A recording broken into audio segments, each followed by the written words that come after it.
Assalamualaikum warahmatullahi wabarakatuh. Waalaikumsalam warahmatullahi wabarakatuh. Selamat pagi semuanya.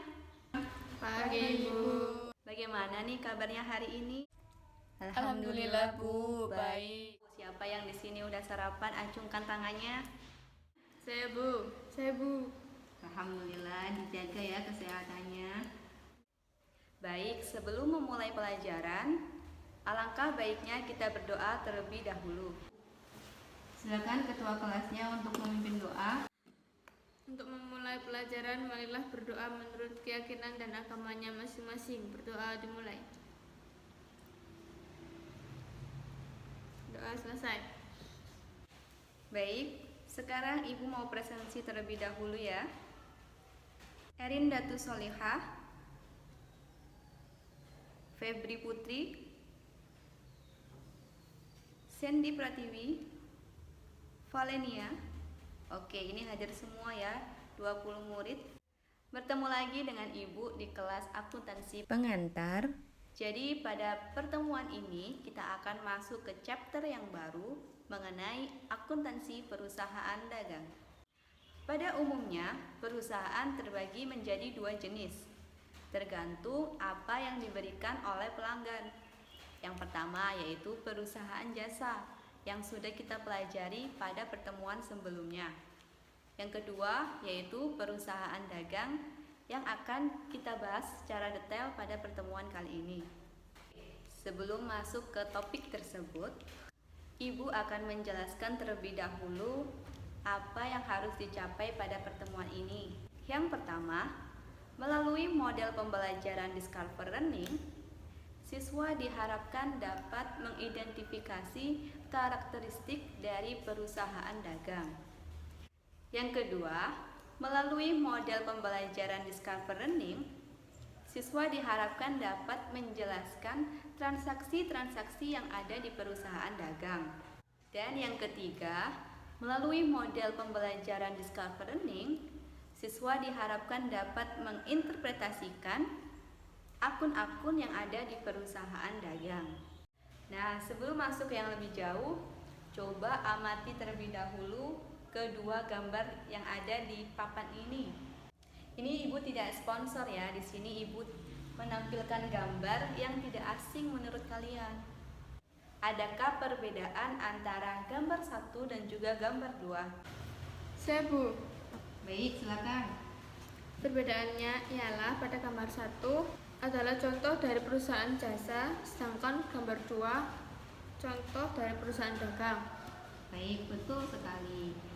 Jadi di sini ada dua institusi, yaitu yang pertama LT, Lembaga Khusus Bahasa Inggris, dan yang kedua ialah Hypermart, sebuah perusahaan dagang. Akun apa yang ada di Hypermart namun tidak ada di LT? Saya, Bu. Akun yang ada di perusahaan dagang namun tak ada di perusahaan jasa ialah akun persediaan. Nah, betul sekali Mbak Febri. Katakanlah Hypermart menjual makanan ringan. Di sini makanan ringan itu dibeli pada bulan Januari. Apakah semuanya itu langsung terjual? Tentu tidak kan? Bisa jadi diterima oleh pelanggan pada bulan Februari ataupun Maret. Perusahaan dagang dapat menyimpan apa yang ingin diberikan oleh pelanggan. Sebaliknya, LT tidak dapat melakukan hal tersebut. Misalkan saja nih, seorang mentor dijadwalkan mengajar pada hari Senin dan Kamis. Namun, dia berhalangan sehingga membuat rekaman untuk pertemuan yang akan datang. Mungkin hal tersebut bisa, namun hasilnya dan pengalamannya pun tentu berbeda, bukan? Dari ilustrasi tadi, bagaimana sih sebetulnya pengertian dari perusahaan dagang? Oke, tepat sekali jawabannya Mbak Erin. Jadi di sini definisi dari perusahaan dagang ialah perusahaan yang kegiatan utamanya membeli barang dan menjualnya kembali tanpa mengubah bentuknya. Beda lagi nih kalau di perusahaan jasa. Di perusahaan jasa kan dia memberikan jasanya seperti salon, servis sepeda motor, ataupun servis barang elektronik, dan lain sebagainya. Sekarang, coba amati gambar tersebut. Di sini ada wall sales, yaitu pedagang yang cangkupannya itu luas atau menjual barang-barang secara grosir atau menjual barang dengan kuantitas yang lebih besar daripada pedagang kecil.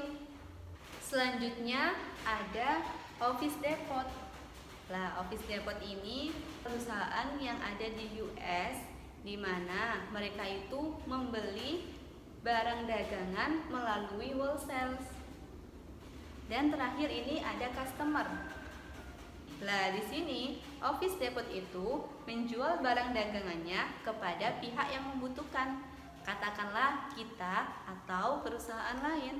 Jadi kesimpulannya, membeli barang di wall sales atau supplier, kemudian disimpan barangnya, lalu diperjualbelikan kembali kepada konsumen lain atau perusahaan lain. Oke, dari penjelasan Ibu tadi, apakah masih ada yang perlu dipertanyakan? Silakan langsung ditanyakan saja. Baik, kalau tidak ada yang ditanyakan, Ibu lanjut ya materinya. Oke, materi selanjutnya yaitu siklus operasi perusahaan jasa dan juga perusahaan dagang. Oke, yang pertama kita bahas perusahaan jasa terlebih dahulu. Pada perusahaan jasa, mereka memberikan jasanya, kemudian muncullah akun piutang. Atau kalau secara tunai berarti langsung masuk ke kas. Lah, kas ini digunakan sebagai modal oleh si perusahaan supaya si perusahaan dapat memberikan jasanya secara terus-menerus. Sedangkan pada perusahaan dagang harus memiliki modal terlebih dahulu. Lalu, kasnya itu untuk membeli persediaan. Nah, persediaannya itu tidak langsung terjual oleh pelanggan, tapi disimpan terlebih dahulu. Jika ada yang berminat atau membutuhkan, barulah persediaan itu diberikan kepada pelanggan. Lah, disitulah kita mendapatkan piutang. Atau kalau secara tunai berarti langsung masuk ke kas.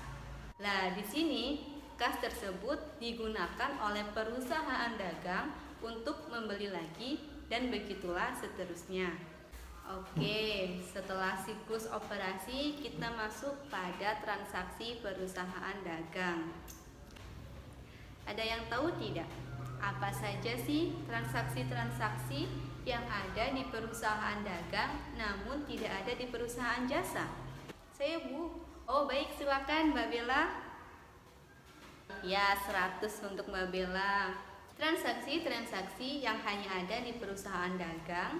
Yang pertama, transaksi pembelian. Kedua, transaksi pengeluaran kas. Yang ketiga, transaksi penjualan. Dan yang terakhir, transaksi penerimaan kas. Jadi, transaksi tersebut khusus terjadi di perusahaan dagang dan tidak di perusahaan jasa. Nah, dari transaksi-transaksi tersebut, maka muncullah akun-akun yang hanya ada di perusahaan dagang. Yang pertama, akun utang dagang. Ada yang tahu akun tersebut digunakan untuk apa? Saya Bu, akun utang dagang adalah akun yang digunakan ketika terjadi pembelian barang dagang ataupun pembelian Aktiva secara kredit. Tak kasih 2 jempol untuk Mbak Velen atas jawabannya. Yang kedua, ada akun piutang dagang. Coba siapa di sini yang mau mengutarakan akun tersebut digunakan ketika apa? Ya, silakan Mbak Erin. Saya Bu, digunakan ketika terjadi penjualan barang dagang secara kredit ataupun pelunasan piutang dagang. Betul sekali. Selanjutnya, akun nomor 3 hingga nomor 6 saya kelompokkan sendiri. karena ini terjadi biasanya berhubungan dengan pembelian. Nah, nomor 3 ini ada akun pembelian. Ada yang tahu akun tersebut digunakan pada saat apa? Ya, betul sekali. Jadi, akun ini digunakan ketika terdapat pembelian baik secara tunai maupun secara kredit. Selanjutnya, ada akun retur pembelian. Nah, akun ini biasanya digunakan ketika terjadi pengembalian barang yang sudah dibeli. Ada yang tahu nggak alasannya kenapa barang tersebut dikembalikan lagi? Saya Bu. Akun retur pembelian digunakan ketika terjadi pengembalian barang dagangan yang sudah dibeli. Biasanya karena barang tersebut rusak atau tidak sesuai dengan pesanan. Ya, betul sekali. Jadi mungkin ada barang yang rusak ataupun tidak sesuai dengan pesanan, maka bisa dikembalikan pada penjualnya lagi. Selanjutnya, ada akun potongan pembelian. Di sini digunakan untuk mencatat potongan yang diterima oleh pembeli. Nah, selanjutnya ada akun beban angkut pembelian. Akun ini digunakan ketika terjadi kegiatan mengangkut pembelian barang dagangan. Selanjutnya, ada akun-akun khusus ketika terjadi penjualan. Yang pertama, yaitu akun penjualan. Di sini saya beri tanda oranye dari nomor 7 hingga nomor 10. Oke, nomor 7 dulu ya, kita bahas, yaitu akun penjualan. Di sini digunakan ketika terjadi penjualan baik secara tunai maupun secara kredit. Kemudian ada akun retur penjualan. Ada yang tahu akun tersebut digunakan saat apa? Baik, silakan. Saya Bu. Digunakan ketika terjadi pengembalian barang dagang yang sudah dijual. Nah, barang dagang yang dikembalikan biasanya rusak atau tidak sesuai dengan pesanan. Lalu ada akun potongan penjualan. Akun ini digunakan untuk mencatat potongan yang diterima oleh penjual. Selanjutnya ada akun angkut beban penjualan. Di sini digunakan ketika ada kegiatan mengangkut barang yang dijual. Pada perusahaan dagang biasanya terdapat akun beban pemasaran. Ada yang mau menjelaskan akun tersebut digunakan ketika apa? Silakan.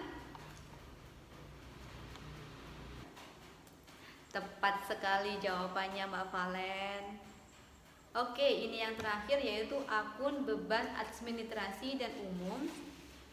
Lah, akun ini biasanya digunakan untuk beban operasi kantor. Jadi, di perusahaan dagang ini sebetulnya juga menggunakan akun-akun yang kemarin pada perusahaan jasa, seperti kas, peralatan, perlengkapan, beban sewa, dan lain sebagainya, dan ditambah dengan akun-akun khusus yang ada di perusahaan dagang ini. Kalau ada yang perlu ditanyakan, langsung saja ya. Bisa acungkan jari atau bisa menyangga ibu gitu ya. Oke, apakah masih ada yang perlu dipertanyakan? Belum ya? Baik, kalau begitu sekarang ibu akan membentuk kelompok yang terdiri dari 5 orang di setiap kelompoknya. Baik, ini adalah anggota kelompoknya yang sudah saya pilih secara acak dari absen 1 hingga absen 20. Ada 4 kelompok, di mana satu kelompok terdapat 5 anggota. Oke, sekarang silakan berkumpul sesuai dengan anggotanya masing-masing.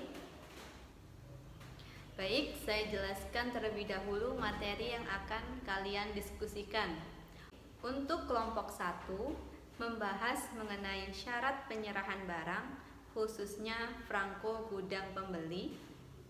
Selanjutnya, untuk kelompok 2, membahas mengenai syarat penyerahan, yaitu yang franko gudang penjual. Lalu kelompok 3, syarat penyerahan barang, khususnya yaitu cost insurance and freight. Dan kelompok terakhir, yaitu kelompok 4, membahas mengenai potongan harga. Ada diskon, ada potongan tunai, dan juga rabat. Oke, saya beri waktu 15 menit untuk diskusi mengenai materi-materi tersebut. Jika ada kendala ataupun ada yang belum paham, silakan dipertanyakan ke Ibu ya.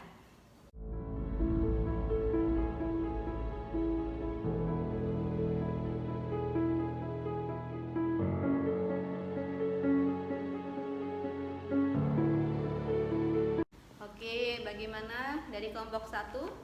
Apakah ada kendala? Dari kelompok 2, apakah ada kendala? Oke, sepertinya belum ada semua ya. Silakan dikerjakan lagi. Setelah itu kalian perwakilan maju ke depan untuk memaparkan hasil diskusi kalian. Waktunya kurang 5 menit lagi ya. Oke, waktunya sudah habis ya, sudah cukup untuk diskusinya. Silakan sekarang perwakilan dari kelompok 1 maju ke depan. Silakan Mbak Erin. Assalamualaikum warahmatullahi wabarakatuh. Saya perwakilan dari kelompok 1 ingin menjelaskan mengenai syarat penyerahan barang, khususnya yaitu franko gudang pembeli atau bisa disebut dengan FOB Destination Point. Nah, di sini dijelaskan barang yang diperjualbelikan akan menjadi hak milik pembeli pada saat barang tersebut sampai di gudang pembeli, sehingga segala bentuk resiko yang timbul selama dalam perjalanan menjadi tanggung jawab penjual, termasuk ongkos angkut barang. Nah, seperti itu penjelasan dari franko gudang pembeli. Sekian dari saya, kelompok 1. Terima kasih. Assalamualaikum warahmatullahi wabarakatuh. Terima kasih untuk kelompok 1. Saya simpulkan lagi ya. Perhatikan animasi berikut.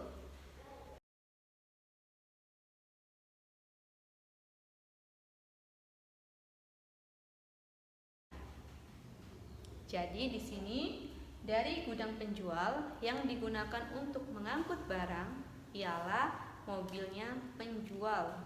Mobil penjual itu menanggung segala bentuk resiko yang terjadi sampai ke gudang pembeli. Ya, seperti itu ya. Dari penjelasan Ibu tadi, apakah ada yang belum paham? Oke, sudah paham ya. Silakan dilanjutkan untuk kelompok 2 memaparkan hasil diskusinya. Assalamualaikum warahmatullahi wabarakatuh. Saya Sandy Awalia Safitri, perwakilan dari kelompok 2 akan menjelaskan tentang syarat penyerahan barang. Nomor 2 yaitu franko gudang penjual atau FOB shipping point.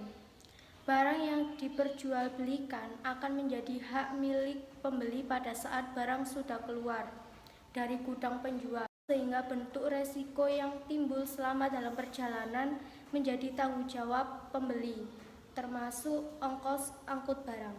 Perhatikan animasi berikut. Jadi dari gudang penjual yang mengangkat barang dagangan adalah mobilnya pembeli, sehingga ketika dalam perjalanan semua resiko yang menanggung adalah pembeli. Sekian dari saya. Assalamualaikum warahmatullahi wabarakatuh. Tepat sekali yang dijelaskan oleh kelompok 2. Terima kasih Mbak Sandy. Sekarang untuk kelompok 3 maju ke depan memaparkan untuk materinya. Assalamualaikum warahmatullahi wabarakatuh. Saya Erin Datu Solihah, akan memaparkan materi mengenai cost insurance and freight. Jadi di sini penjual menanggung seluruh ongkos angkut, biaya pengiriman barang, dan asuransi kerugian atas barang tersebut. Pada cost insurance and freight ini berlaku untuk jual beli baik menggunakan pelabuhan atau tidak. Intinya, pada CIF ini semua biaya angkut itu dibebankan kepada penjual. Tetapi penjual menggunakan premi asuransinya. Bagus sekali pemaparan materi tersebut. Sekarang giliran kelompok terakhir, yaitu kelompok 4. Silakan maju ke depan untuk memaparkan materi mengenai potongan harga. Assalamualaikum warahmatullahi wabarakatuh. Saya dari kelompok 4 akan menjelaskan tentang potongan harga. Nah, di sini potongan harga dibagi menjadi 3 bagian, yaitu diskon, potongan tunai, dan juga rabat. Nah, diskon di sini artinya yaitu potongan harga yang diperoleh karena harga barang yang dibeli dibayar seketika pada penyerahan barang. Jadi, diskon biasanya diberikan ketika pembayaran secara tunai dan bentuknya itu biasanya seperti pada gambar, yakni bentuk persentase seperti ini. Dan yang kedua yaitu potongan tunai atau disebut dengan kontan. Di sini yaitu potongan harga yang diperoleh karena melunasi harga barang sebelum jatuh tempo. Jadi misalnya nih ya, saya membeli barang dagangan seharga 2 juta tetapi tidak bayar atau utang oleh penjualnya. Saya diberikan waktu 5 hari. Nah, kalau bisa melunasi dalam waktu yang telah ditentukan, maka saya akan mendapatkan potongan tunai. Sehingga biasanya potongan tunai diberikan ketika terjadi transaksi pembelian barang dagang secara kredit. Yang ketiga yaitu rabat. Rabat adalah potongan harga yang diperoleh karena pembeli melakukan pembelian barang melebihi jumlah tertentu. Sekian dari saya. Perwakilan dari kelompok 4 mengucapkan terima kasih. Wassalamualaikum warahmatullahi wabarakatuh. Ya, itu tadi jawaban dari kelompok 4 dan benar bahwasanya biasanya kan kita di mall, di Matahari khususnya banyak tuh tulisan 75%. Nah, itu termasuk dari kategori potongan harga yang diskon. Nah, adapun contoh dari rabat, ketika kita membeli gula 1 biji kan biasanya 12.500. Namun, ketika kita membeli 5 biji, maka harganya hanya Rp11.000. Itu dikatakan rabat, kayak gitu ya. Baik, diskusi saya akhiri. Baik, terima kasih saya sampaikan kepada setiap perwakilan kelompok yang telah memaparkan jawabannya. Terakhir, Ibu akan menjelaskan mengenai syarat pembayaran. Yang pertama, 2/10N/30 yaitu pembeli akan mendapatkan potongan sebesar 2% dari harga faktur apabila membayar dalam jangka waktu tidak melebihi 10 hari setelah tanggal faktur. Batas waktu pembayaran adalah 30 hari setelah tanggal faktur. Yang kedua, ada N/10 end of month, artinya faktur harus dilunasi paling lambat 10 hari setelah akhir bulan tanpa mendapat potongan. Terakhir ada 2/10 N/30 receipt of good, di mana pembeli akan mendapatkan potongan 2% yang dihitung dari harga faktur. Berlaku jika membayar tidak melebihi 10 hari dari tanggal diterimanya barang dan batas waktu pembayaran dihitung 30 hari dari penerimaan. Baik, sebelum Ibu akhiri, Ibu akan bertanya terlebih dahulu pada kalian untuk mengecek seberapa paham kalian mengenai materi perusahaan dagang. Oke, apa sih yang kalian pelajari hari ini? Itu Bu mengenai definisi perusahaan dagang, Karakteristik perusahaan dagang, transaksi perusahaan dagang, akun-akun perusahaan dagang. Oke, tepat sekali. Lalu, menurut kalian kegiatan hari ini menyenangkan atau tidak? ya menyenangkan. Oke, silakan simpulkan berdasarkan materi yang telah Ibu ajarkan tadi. Siapa yang mau menyimpulkan? Bu, Oke, silakan. dapat disimpulkan bahwa perusahaan dagang adalah perusahaan yang kegiatan usahanya membeli barang dagangan dengan tujuan dijual kembali tanpa memprosesnya terlebih dahulu. Oleh karena itu, di dalam menjalankan sebuah perusahaan haruslah memperhatikan berbagai karakteristik yang ada serta cara yang tepat dalam melakukan pencatatan transaksi. Oke, baik. Demikian untuk pelajaran hari ini. Silakan dikemas-kemas terlebih dahulu. Untuk mengakhiri pembelajaran pada pagi hari ini, marilah kita berdoa menurut keyakinan dan agamanya masing-masing. Berdoa dimulai. Doa selesai. Demikian dari Ibu. Apabila ada kesalahan, saya mohon maaf yang sebesar-besarnya. Wassalamualaikum warahmatullahi wabarakatuh. Waalaikumsalam warahmatullahi wabarakatuh.